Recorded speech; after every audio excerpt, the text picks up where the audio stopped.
Двама братя юнаци. Ние бяхме двама братя юнаци.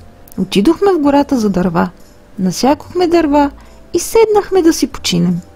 Тогава брат ми рече: сега като сме огладнели, да има една бяла и пребяла погача, че да си я излапаме. Додето изрече, не знам откъде, дойде и се търкула пред нас една бяла, пребяла погача. Разчупихме я, излапахме я двамата с брата. Сега да имаш една бъклица вино, че да си го изпием, повторно рече брат ми. И още не дорекал, напреде ни се омъдри една бъклица с вино. Дигнахме бъклицата, изпихме я.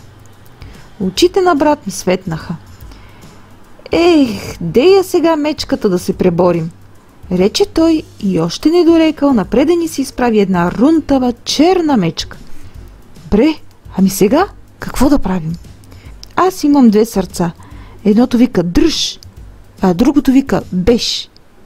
Кое да послушам? Кое да послушам?